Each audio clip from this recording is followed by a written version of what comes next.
Welcome back to Probe the Act on Deepstuff Radio. Thanks for joining us. Enjoy the show.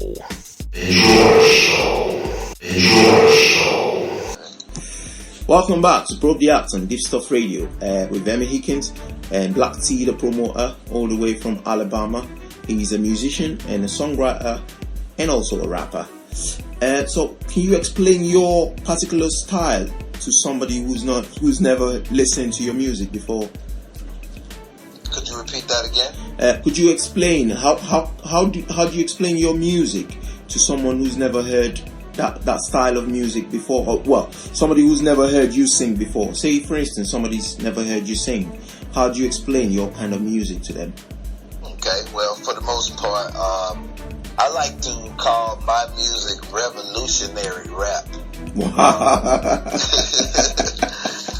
I kind of take from the flavors of Eric B. and Rakim with a little flavor of KRS-One. Yeah. And then we'll blend that into the styles of somewhat of the UGK of being an underground king. Yeah. Someone who won't go mainstream. I like to talk about the issues that we go through as a people, the issues that we go through as a race, being people of color. Yeah. And I like to motivate those that seek motivation and inspiration. You know, I mean, I mainly make my music for the urban community, but it's definitely for anyone who can feel what I'm speaking on. You know, I don't really color code my music. I just really, let's say, it's not a color code to it. It's more of a mindset to it. I make my music for a certain mindset of people. Yeah. You're either going to receive it or you're not going to accept it. Yeah.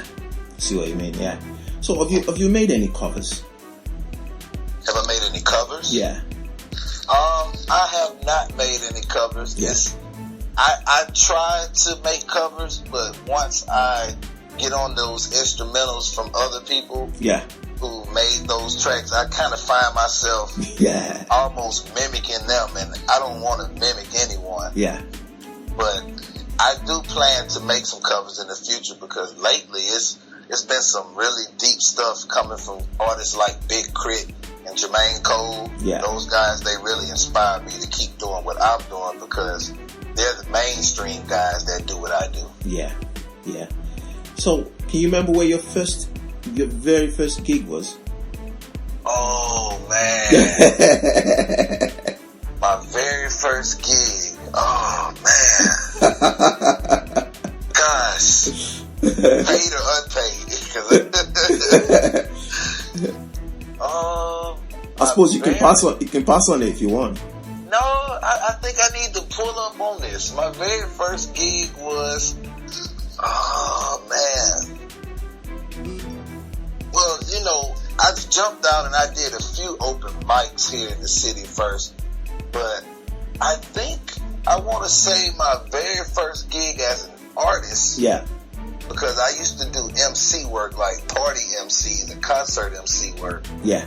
But my very first gig as an artist had to be in Gulfport, Mississippi, and I opened up for 8 Ball and MJG. Wow. Brilliant. And that was in 2013. Wow. That's about 3 years ago, I think. Yes. Yeah. Wow. You know, like I said, I've done kind of a lot of open mics in Atlanta, Birmingham, Alabama, Montgomery, Alabama, but you know, I don't count those as gigs. No. I count those as practice sessions. Yeah, I see what you mean. So obviously, I mean, this might be a stupid question, but you write your own songs, don't you? Of course. Yeah. Now, I'll let you in on a little secret. Go on. I have an aunt, my mom's sister. Yeah. That she's like the only person that I let know about everything I'm doing behind the scenes and beforehand. Yeah. And sometimes I'll sit with her and I'll go over what I'm writing, and she'll give input on what she thinks I should add or what I should subtract. Yeah. So I kind of have a little help on that end when it comes to writing, but mostly, for the most part, I craft everything on my own. Yeah, that's true. Yeah. Right, so we're going to take another short break now. Please don't go away. Listening to Probe the Act on Deepstuff Radio with Emmy Hikins and Black Tee, all the way from Alabama in the USA. He's going to be telling us a bit more about his music when we come back. Please don't go away.